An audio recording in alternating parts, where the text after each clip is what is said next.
Hello everyone, আশা করি প্রত্যেকেই ভালো রয়েছেন।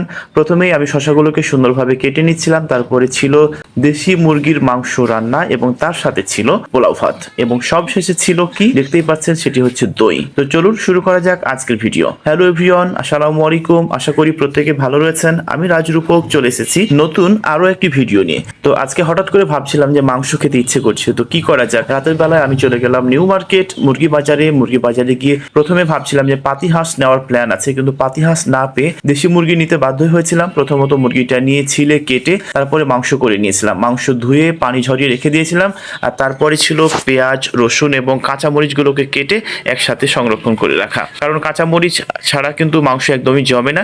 তারপরে আদা ও রসুন ছিল একসাথে, যেটা আমি হাতদানির মাধ্যমে বেটে নিয়েছিলাম।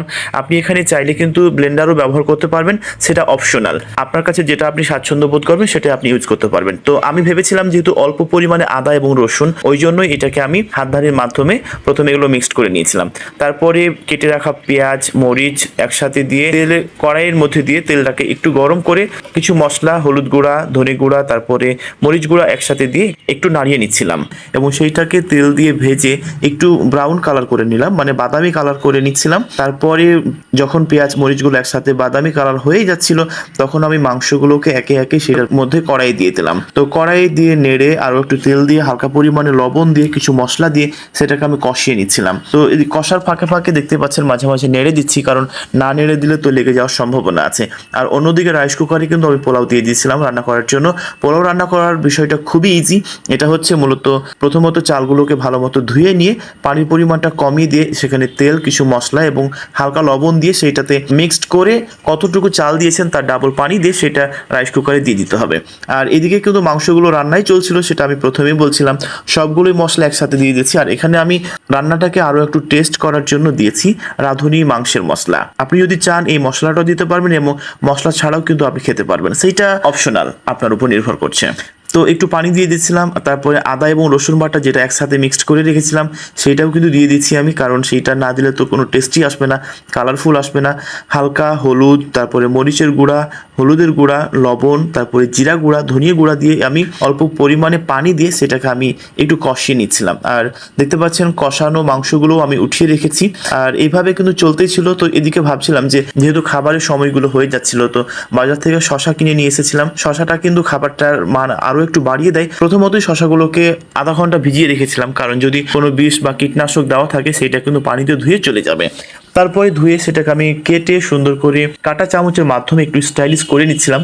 যখনই আমি কোনো পিকনিক কিংবা ইভেন্ট থাকে আমি এইরকম ভাবে কিন্তু শশাটা কাটি এবং খাই, খুবই ভালো লাগে। দেখতেই পাচ্ছেন, আপনিও কিন্তু আমার ভিডিও দেখে আপনি আপনার বাসায় বা এলাকায় কিংবা কোনো ইভেন্টে এইরকম ভাবে শশাটা কাটতে পারেন। তো যেমনটা বলছিলাম, একদিকে রাইস কুকারে আমি পোলাও দিয়ে দিয়েছি, অন্যদিকে শশা কাটছিলাম এবং আরেকদিকে কিন্তু মাংস হয়ে যাচ্ছিল। ব্যাস হয়ে গেল দেশি মুরগির মাংস। আর পোলাওটাও কিন্তু হয়ে এসেছে, পোলাওটা আমি নামিয়ে নিয়ে এসেছি, এখন খাওয়ার পালা। চলুন। আর রাতের বেলায় মূলত আমি তেমনটা খাই না, অল্প পরিমাণেই খাই। এখানে শশা নিয়েছি আমি, লেবু ছিল, আর দেশি মুরগির মাংস সেটা তো বুঝতেই পাচ্ছেন, সেটা দিয়ে খাওয়াটা শুরু করে দিয়েছিলাম। আর পোলাওটা আমার তেমনটা পছন্দ না, ইভেন মাঝে মাঝে কিন্তু সেটা আমি খাই।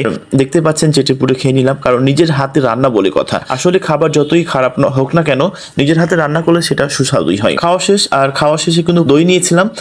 দইটা মার্কেট থেকে নিয়ে এসেছি, একদম ফ্রেশ টাটকা দই। আর দই কিন্তু খাবার হজমটাকে বৃদ্ধি করতে সাহায্য করে। খুবই ভালো লেগেছে খাওয়া দাওয়া। আর আপনিও কোনো ইভেন্ট এমন ভাবে তৈরি করেন কিনা সেটা জানাতে পারবেন। আর আমার খাবারের ভিডিওগুলো দেখে অনেকেই বলেন যে আপনি যখন যে খাবারের ভিডিওগুলো দেন সেইগুলো দেখে আমার কিন্তু খেতে ইচ্ছে করে। তো আমিও একটা কথা পার্সোনালি বলতে চাই, যখন আমি অন্যের খাবারের ভিডিও দেখি তখনও কিন্তু আমার জিভায় জল চলে আসে এবং আমারও কিন্তু তখন ভীষণ খেতে ইচ্ছে করে। আমার ভিডিওটি যদি রাতে কেউ দেখে থাকেন তাহলে নিশ্চয়ই আপনাকে ক্ষুধা লেগে যাবে, কিন্তু মনে কষ্ট নেবেন না। আপনি যদি খেতে চান আমার কাছে নেক্সটে বলবেন, অবশ্যই কিন্তু আমি আপনাকে খাওয়াবো রান্না করে। তো বন্ধুরা, আজকে টোটাল প্যাকেজটা আপনার কেমন লেগেছে? একটু হলেও যদি ভালো লেগে থাকে আমাকে কমেন্টসে জানাবেন। আর অবশ্যই ভালো হবে, নেক্সট ভিডিও নিয়ে ফিরবো আপনাদের সাথে। ততক্ষণ পর্যন্ত নিজের খেয়াল রাখুন। আজকের মতো এই পর্যন্তই। আল্লাহ হাফেজ।